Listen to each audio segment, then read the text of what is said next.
Shalom, jemaat, Bapak Ibu Saudara yang terkasih dan dikasihi oleh Tuhan Yesus Kristus.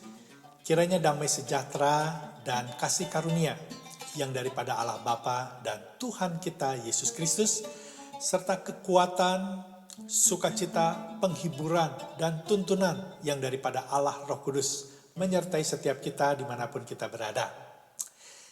Jemaat dan Bapak Ibu Saudara sekalian, mulai hari ini dan beberapa minggu ke depan kita akan mempelajari kitab Ester. Kita akan sama-sama belajar kitab ini, kitab yang sangat penting untuk kita pelajari dan kita pahami dan tentu saja kita aplikasikan di dalam kehidupan kita hari demi hari.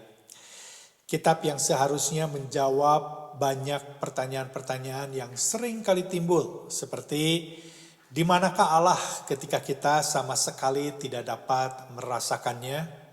Di manakah Allah ketika kita melihat ketidakadilan dan kejahatan demi kejahatan terjadi di hadapan kita? Di manakah Allah ketika bencana demi bencana terjadi di dalam kehidupan kita atau di dunia ini? Mengapa Allah membiarkan hal-hal yang buruk terjadi di hadapan kita? Apakah Allah tidak sanggup mencegah agar yang buruk tidak terjadi di dalam kehidupan kita? Benarkah Allah membiarkan dan sama sekali tidak mengendalikan dunia di mana kita berada saat ini? Atau sekalipun Allah terlibat dan mengendalikan, apakah Allah benar-benar berkuasa mengendalikan semuanya? Atau hanya sebagian? Dan mungkin masih ada banyak pertanyaan-pertanyaan lainnya yang membuat kita mempertanyakan Tuhan, atau membuat kita bimbang tentang kasih Allah, kuasa Allah, dan campur tangan Allah di dalam kehidupan kita. Inilah yang akan kita pelajari di dalam kitab Ester. Ya, Bapak Ibu Saudara, dalam beberapa minggu ke depan, kita akan mempelajari latar belakang terjadinya peristiwa ini. Mengapa harus terjadi di masa-masa seperti ini? Apa yang akan kita pelajari dari pasal demi pasal dari kitab ini? Dan apa kaitannya dengan janji Tuhan di dalam mendatangkan Sang Mesias, yaitu Yesus Kristus, Juru Selamat dan Tuhan bagi setiap orang percaya? Dan apa dampaknya setelah peristiwa ini terjadi terhadap hari Pentakosta, hari di mana gereja mulai didirikan? Bagaimana Injil dan kabar baik diberitakan sampai seluruh dunia? Apa kaitannya dengan peristiwa Ester ini? Dan apa dampaknya ketika kita benar-benar mempelajari kebenaran firman Tuhan ini terhadap kehidupan kita sebagai orang percaya? Dan hari ini kita akan mulai dengan mendengarkan kisah ini secara keseluruhan dan bagaimana aplikasi secara umum yang dapat kita pelajari melalui seluruh isi kitab ini. Dan bagaimana agar kita bisa memahami seluruh isi kitab Ester ini dengan optimal, dengan semaksimal mungkin. Selain kita berdoa meminta pertolongan Allah Roh Kudus tentunya, karena hanya Allah Roh Kudus yang bisa memberikan pengertian kepada setiap kita, yang bisa memberikan tuntunan agar kita bisa melakukan kebenaran firman Tuhan yang bisa kita dapatkan melalui isi kitab Ester ini. Tetapi juga sebaiknya kita bukan hanya mendengarkan, tetapi kita membuka Alkitab kita dan membuatkan catatan-catatan penting ketika Allah Roh Kudus berbicara kepada setiap kita. Dan jangan lupa kita juga membaca kitab ini berulang kali, sehingga ketika kita mendengarkan ulasan isi kitab Ester ini minggu demi minggu, kita bisa mendapatkan banyak hal. Ya. Jika Bapak Ibu Saudara ada pertanyaan-pertanyaan, Bapak Ibu Saudara bisa membuatkan catatan di dalam pertanyaan itu, dan ketika isi kitab ini pasal demi pasal disampaikan, saya berharap Allah Roh Kudus memberikan jawaban di setiap pertanyaan yang Bapak Ibu tuliskan. Amin Bapak Ibu Saudara. Dan hari ini kita akan mendengarkan seluruh isi atau cerita daripada kitab Ester ini, dan kita akan melihat bagaimana mengaplikasikannya secara umum. Dan setelah itu mulai minggu depan kita akan belajar tahap demi tahap seluruh isi kitab ini. Amin Bapak Ibu Saudara. Mari kita berdoa sebelum kita belajar memahami isi kitab Ester mulai hari ini. Mari kita berdoa. Bapa, sekali lagi kami mengucap syukur dan berterima kasih karena kami percaya Allah Roh Kudus hadir bersama dengan setiap kami. Kami percaya hanya Engkau saja yang sanggup menolong kami memahami kebenaran isi firman Tuhan ini ya Tuhan, kitab Ester. Biarlah kami boleh belajar baik melalui Ester maupun melalui Mordekai yang Engkau sudah hadirkan di dunia ini, yang sudah membawa dampak yang sangat besar bagi kehidupan umat di dunia ini ya Tuhan. Dan dalam kesempatan ini ya Tuhan, kami berdoa biarlah Engkau yang mengampuni dosa dan kesalahan kami. Layakkan setiap kami untuk masuk di dalam hadirat-Mu ya Tuhan. Lembutkan hati kami, buka hati kami, mata kami untuk melihat kebenaran ini. Dan tolong supaya kami bukan saja memahami dan mengerti, tetapi kami boleh melakukannya di dalam kehidupan kami. Terima kasih Tuhan, di dalam nama Yesus kami berdoa dan mengucap syukur. Sama-sama katakan, amin.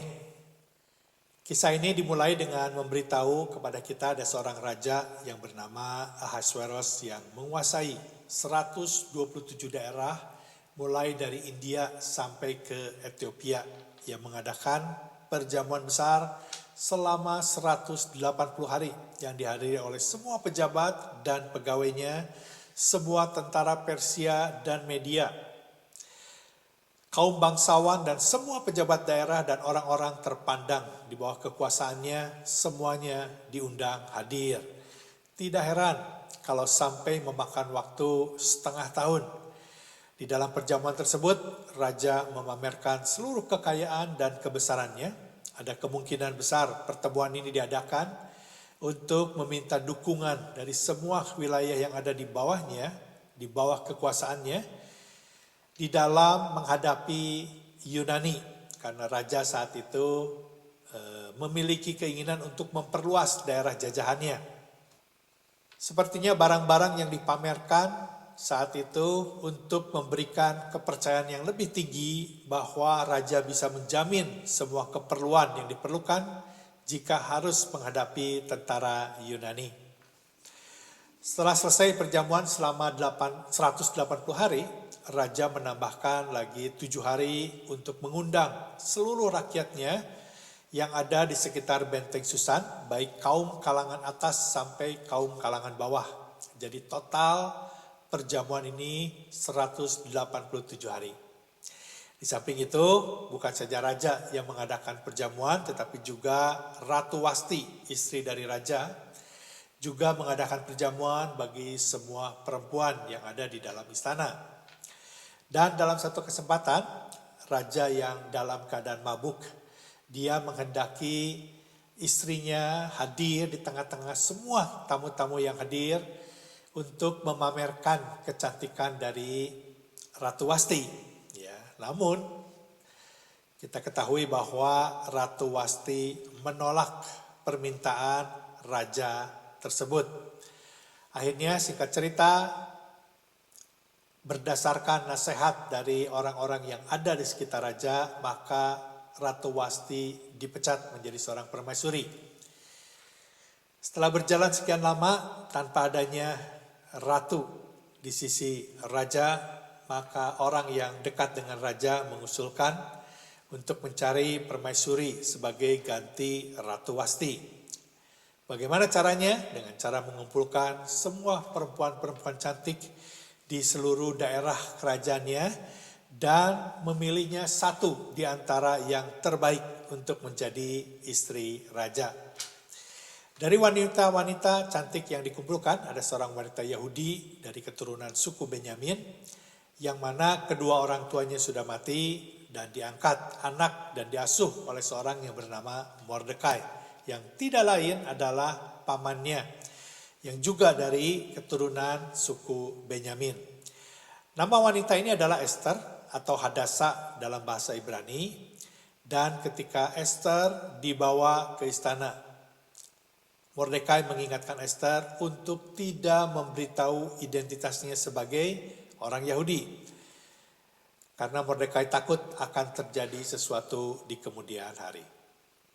Dari sekian banyak wanita yang dibawa ke istana sebagai kandidat daripada pengganti Ratu Wasti, Esther adalah kandidat favorit dari Hegai, seorang yang ditunjuk sebagai penjaga para perempuan. Bagi Hegai, Esther adalah wanita yang baik, sehingga Hegai sangat sayang kepadanya. Hegai menempatkan Esther di balai perempuan terbaik, dan diberikan wangi-wangian, dan diberikan 7 dayang-dayang yang terpilih, yang terbaik. Dan setelah 1 tahun dipingit dan dirawat, maka tiba giliran Esther untuk menghadap raja. Dan ketika raja melihat Esther, hatinya berdebar-debar.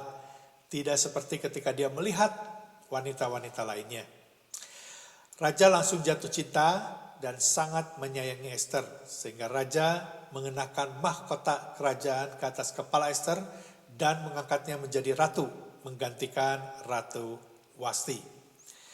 Setelah peristiwa itu, di akhir pasal yang kedua, dicatat satu peristiwa yang sekalipun hanya dicatat 3 ayat, yaitu ayat yang ke-21 sampai ayat yang ke-23, namun ketiga ayat ini merupakan atau menggambarkan atau menceritakan satu peristiwa yang sangat menentukan masa depan seluruh bangsa Yahudi. Dan itu berarti satu peristiwa yang tidak boleh terlewatkan, karena ini menjadi kunci keselamatan bangsa Israel dari pembantaian massal atau genosida. Peristiwa yang kebetulan terjadi dan tanpa sengaja, Mordekai ketika ada di pintu gerbang istana mendengar ada 2 orang sida-sida raja berikhtiar untuk membunuh raja. Sehingga Mordekai memberitahukan hal ini kepada Esther. Dan Esther memasukkan laporan ini ke dalam kitab sejarah. Dan nama Mordekai sebagai penyelamat dimasukkan di dalam buku sejarah. Kisah ini dilanjutkan dengan memasukkan nama karakter lain, yaitu Haman, yang dikaruniakan kebesaran oleh Raja Ahasuerus sebagai atasan dari semua pembesar yang ada di hadapan raja. Boleh bisa dikatakan sebagai Perdana Menteri atau orang kedua setelah raja. Dan tentang Haman diberitahu bahwa dia adalah keturunan Agag. Mungkin Bapak Ibu Saudara masih ingat siapa Agag, ya, peristiwa yang terjadi ketika Saul menjadi raja, ya, yang dituliskan di dalam kitab Samuel.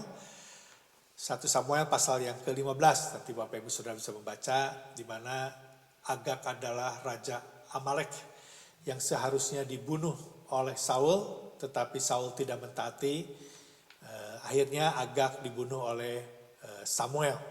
Ya, kita tahu bahwa Allah menginginkan Saul untuk menegakkan keadilan karena kejahatan yang sudah dilakukan oleh Raja Agag. Tetapi Saul tidak melakukan itu. Akhirnya Samuel yang melakukan itu, dan Haman adalah keturunan dari Raja Agag. Mungkin disinilah ada satu darah kebencian yang akhirnya akan dituntaskan oleh Haman terhadap bangsa Israel. Haman yang memiliki kedudukan di atas semua pembesar yang ada di hadapan raja, bahkan raja memerintahkan kepada semua pegawai raja yang di pintu gerbang istana raja berlutut dan sujud kepada Haman ketika Haman berjalan melewati pintu gerbang. Tetapi ada seorang yang tidak berlutut, yaitu Mordekai. Dan sikap Mordekai membuat Haman yang haus akan kehormatan, kekuasaan, dan jabatan ini hatinya menjadi panas. Namun karena Haman menganggap dirinya terlalu hina untuk membunuh satu orang, Mordekai saja, orang Yahudi, akhirnya dia memutuskan untuk membunuh semua orang Yahudi yang ada di bawah kekuasaannya. Artinya di bawah 127 daerah yang dikuasai oleh Raja Media Persia saat itu, yaitu Raja Ahasuerus. Ya, baik laki-laki, perempuan, tua, muda, bahkan anak-anak. Dan semua hartanya, bisa dibayangkan seberapa banyak harta yang diambil dan seberapa banyak orang Yahudi yang terbunuh. Karena diperkirakan, Bapak Ibu Saudara, bahwa setelah masa pembuangan, ya kita akan belajar ini minggu depan, setelah masa pembuangan, ada banyak orang-orang Israel yang dibuang keluar dari Yerusalem tidak kembali ke Yerusalem. Ya. Hanya rombongan yang bersama dengan Ezra, Nehemia, dan Zerubabel yang kembali ke Yerusalem, sisanya tersebar di bangsa-bangsa. Dan diperkirakan ada di 127 wilayah ini yang ada di bawah kekuasaan Raja Media Persia saat itu. Jadi kalau pembunuhan massal ini dijalankan, maka termasuk yang ada di Yerusalem, semua orang Israel musnah. Ya. Dan untuk bisa menjalankan semua ini, Haman meminta persetujuan raja dengan mempersembahkan 10.000 talenta perak, ya, atau kurang lebih 330 ton, ya, kurang lebih nilai uangnya 290 juta dolar atau 4,4 triliun rupiah. Ya. Dan raja menyetujuinya dengan menyerahkan cincin materainya, dan Haman menentukan tanggal pembunuhan tersebut dengan membuang undi atau dadu, dan jatuh pada tanggal 13 bulan ke-12 bulan Adar, yaitu hari raya Purim. Purim artinya dadu. Membuat surat kepada wakil-wakil raja, bupati, bahkan kepada semua pembesar, ke semua pelosok-pelosok dan daerah-daerah dengan berbagai macam bahasa di semua bangsa yang ada di bawah kekuasaannya. Dan surat itu diatasnamakan Raja Ahasuerus dan dimateraikan oleh cincin raja. Ini dilakukan oleh Haman, sehingga tidak ada yang bisa membatalkan dekret ini atau keputusan ini. Karena apapun yang sudah dimateraikan oleh cincin raja tidak bisa dibatalkan. Mengetahui hal ini, Mordekai dan seluruh orang Yahudi berkabung. Satu perkabungan yang sangat besar terjadi di semua wilayah kerajaan Ahasuerus. Dan berita ini sampai ke telinga Ester. Maka Mordekai memerintahkan Ester untuk meminta kasih karunia raja untuk membela bangsa Yahudi di hadapan raja. Ingat, Ester sudah menjadi ratu ketika itu. Namun Ester memberitahu kepada Mordekai bahwa hanya orang yang dipanggil raja saja yang boleh menghadap raja. Sedangkan kalau seseorang menghadap raja tanpa dipanggil, maka dia akan menghadapi hukuman mati. Ya. Jadi ini alasan Ester untuk tidak menghadap kepada raja, karena sudah 1 bulan Ester tidak dipanggil oleh raja. Ketika mendengar alasan tersebut, Mordekai menjawab, "Jangan kira karena engkau di dalam istana raja, hanya engkau yang akan terluput dari antara semua orang Yahudi. Sebab sekalipun engkau pada hari ini berdiam diri saja, bagi orang Yahudi akan timbul pertolongan dan kelepasan dari pihak lain.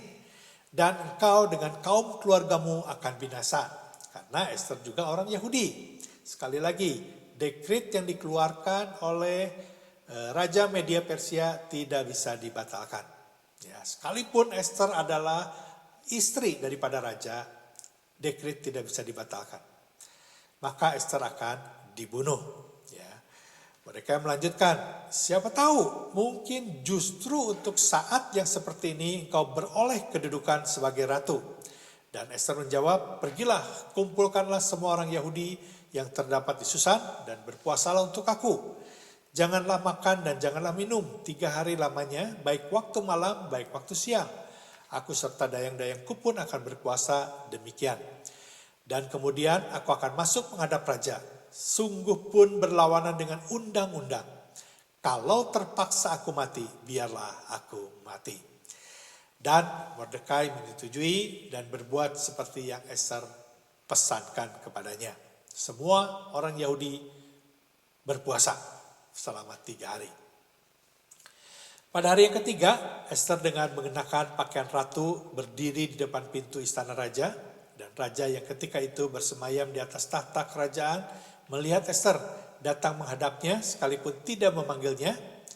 Namun raja berkenan kepadanya dengan mengulurkan tongkat emasnya, dan Ester mendekat dan menyentuh ujung tongkat emas tersebut. Dan raja bertanya, apa yang membuat Ester datang menghadapnya? Ester menjawab bahwa ia akan mengadakan perjamuan seandainya raja berkenan dengan Haman boleh datang ke perjamuan makan malam yang akan diadakannya. Akhirnya, singkat cerita, raja menyetujuinya. Tentu saja Haman sangat senang karena hanya dia saja yang diundang. Sepulang dari pertemuan tersebut, Haman melewati pintu gerbang istana, sementara yang lain sujud, menyembah, dan menghormatinya. Namun Mordekai tidak, maka hatinya menjadi sangat panas. Dan ketika dia menceritakan semua yang dialaminya kepada keluarga dan seisi rumahnya, maka istrinya memerintahkan Haman untuk mendirikan tiang gantungan untuk Mordekai. Malam hari sebelum acara perjamuan makan dilaksanakan, raja semalam-malaman tidak bisa tidur, sehingga raja memerintahkan bawahannya untuk membacakan kitab sejarah media Persia. Lalu dibacakan di hadapan raja, dan salah satu yang dibacakan adalah catatan tentang Mordekai yang memberitahu ada 2 orang sida-sida yang akan membunuhnya. Dan ketika raja mendengar catatan raja tersebut, raja bertanya, emangnya Mordekai diberikan kehormatan dan kebesaran apa ketika itu? Dan para biduanda menjawab, atau orang yang membacakan kitab sejarah tersebut mengatakan tidak dianugerahkan apa-apa kepadanya. Maka bertanyalah raja, siapa yang ada di pelataran? Dan tepat pada waktu itu Haman ada di pelataran istana sedang menuju ke hadapan raja untuk memberitahu bahwa dia akan menyulahkan Mordekai di tiang gantungan yang didirikannya. Namun belum sampai dia menyampaikan keinginannya, raja terlebih dahulu bertanya kepadanya, apakah yang harus dilakukan kepada orang yang raja berkenan menghormatinya? Dengan senang hati Haman menjawab karena dia berpikir bahwa kehormatan itu akan diberikan kepadanya.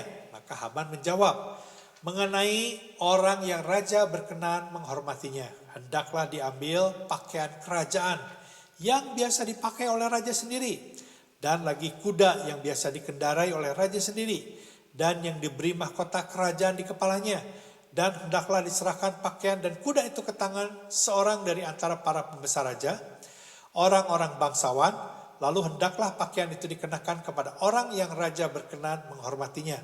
Kemudian hendaklah ia diarak dengan mengendarai kuda itu melalui lapangan kota, sedang orang berseru-seru di depannya. Beginilah dilakukan kepada orang yang raja berkenan menghormatinya. Mendengar hal itu raja berkata, lakukanlah itu untuk Mordekai, dan sepatah kata pun jangan engkau lewatkan. Tentu Haman dengan sangat berat hati melakukan perintah raja tersebut. Lalu dia pulang, dan baru saja pulang, sida-sida raja sudah menjemputnya untuk membawanya ke perjamuan makan yang diadakan oleh Ester. Dan di tengah-tengah makan malam atau di perjamuan makan tersebut, raja kembali menanyakan apa yang diinginkan Ester. Dan Ester berkata kepada raja untuk memohon kasih karunia raja untuk membela dan membebaskan hukuman mati yang dijatuhkan kepada seluruh bangsanya, yaitu bangsa Yahudi, yang diikhtiarkan oleh Haman.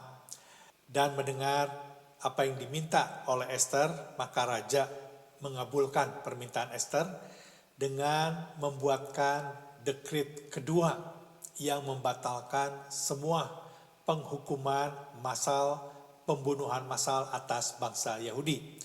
Dan sebaliknya, justru raja memerintahkan agar Haman digantung di tiang gantungan yang Haman dirikan sendiri, yang semula digunakan untuk Mordekai, tetapi sekarang digunakan untuk dirinya sendiri. Dan raja memerintahkan untuk mengaruniakan harta milik Haman kepada Ester dan memberikan cincin yang dipakai oleh Haman atau cincin materai raja kepada Mordekai. Tepat tanggal 13 bulan yang ke-12 yakni bulan Adar, semua perintah pembunuhan massal atas bangsa Yahudi yang dimateraikan oleh cincin raja yang dilakukan oleh Haman dibatalkan oleh keputusan yang dikeluarkan oleh raja melalui Mordekai dengan cincin materai raja. Oleh sebab itu, setiap tanggal tersebut sampai hari ini diperingati oleh bangsa Israel sebagai hari besar umat Yahudi, yaitu Hari Raya Purim yang artinya dadu. Mordekai sejak saat itu menjadi orang kedua setelah raja yang sangat ditakuti dan dihormati, baik orang Yahudi maupun bukan orang Yahudi. Mordekai disukai oleh semua orang Yahudi karena Mordekai selalu mengikhtiarkan yang baik bagi bangsanya maupun semua bangsa-bangsa yang ada di bawah kekuasaannya. Jemaat dan Bapak Ibu Saudara sekalian, itulah kisah Ester secara keseluruhan. Melalui kisah ini kita bisa mengambil satu kesimpulan bahwa ada begitu banyak peristiwa yang terjadi secara kebetulan. Ya. Di mana peristiwa ini kebetulan terjadi setelah masa pembuangan kurang lebih 100 tahun.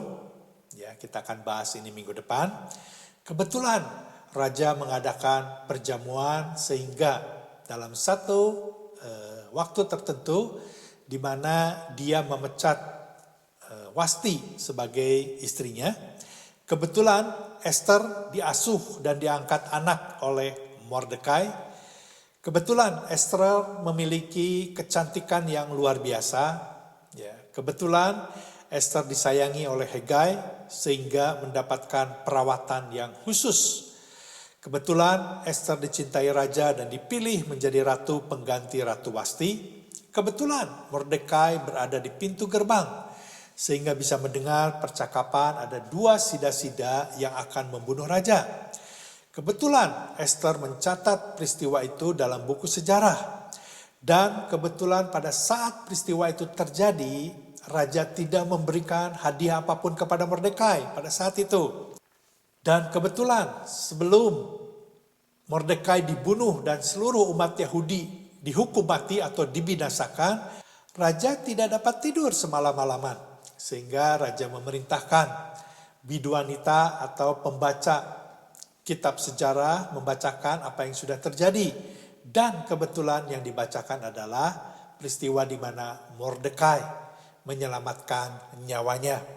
Sehingga Mordekai menjadi orang kedua setelah raja, sehingga seluruh orang Yahudi diselamatkan dan mendapatkan hidup yang lebih baik terpelihara, sehingga janji Allah untuk mendatangkan Mesias bisa terrealisasi. Kita akan bahas ini dalam minggu-minggu ke depan. Kebetulan demi kebetulan, mungkin ini juga yang terjadi dengan kita. Seringkali kita berpikir atau mengatakan, wah kebetulan saya berjumpa dengan kamu. Wah kebetulan saya membeli barang ini atau barang itu. Kebetulan saya memiliki hobi seperti ini. Kebetulan saya mengambil bidang studi ini. Kebetulan saya bekerja di tempat ini. Dan kebetulan lainnya. Jemaat dan Bapak Ibu Saudara sekalian, jika ada begitu banyak kejadian yang kebetulan, apakah kita masih berpikir bahwa itu kebetulan? Saya rasa tidak. Semua itu terjadi bukan satu kebetulan. Ada satu pribadi yang berkuasa, yang berdaulat atas seluruh ciptaannya, termasuk yang terjadi di dalam kehidupan kita, umat manusia. Saya percaya bahwa Allah berdaulat mengatur segala sesuatu, sehingga yang kita pikir, yang sangat terbatas ini, yang kita pikir semuanya itu kebetulan, tetapi sebenarnya tidak ada yang kebetulan di hadapan Allah Sang Pencipta. Tidak ada satupun yang bisa menggagalkan rencana dan kehendak Allah. termasuk kehendak bebas yang Tuhan berikan kepada setan iblis yang berusaha membinasakan kita, menghancurkan dunia ini. Sepertinya Tuhan membiarkan. Tidak. Tuhan lebih berkuasa dari segalanya. Tuhan bekerja melalui semua itu untuk mendatangkan kebaikan bagi orang yang mengasihi Dia. Kalau Bapak Ibu Saudara tetap terus-menerus menaruh pengharapan kepada Allah kita, Tuhan kita yang kita kenal di dalam nama Tuhan Yesus Kristus.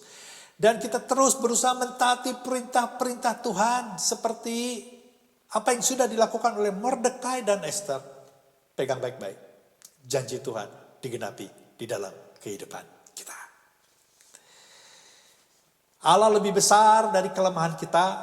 Allah lebih besar dari motivasi, ambisi, kejahatan, pikiran, hati kita. Setiap kita anak-anaknya atau yang menaruh pengharapan sepenuhnya kepadanya. Ingat baik-baik bahwa Tuhan akan menggenapi janjinya atas hidup kita. Sekali lagi, ketika kita mempelajari kebenaran-kebenaran firman Tuhan, dan saat ini kita sedang belajar kitab Ester dan dalam beberapa minggu ke depan, berdoa kepada Allah Roh Kudus untuk benar-benar Dia memberikan pemahaman yang benar tentang isi kitab ini, dan kita berdoa dengan sungguh-sungguh, dengan hati yang rendah hati untuk mau belajar dan belajar.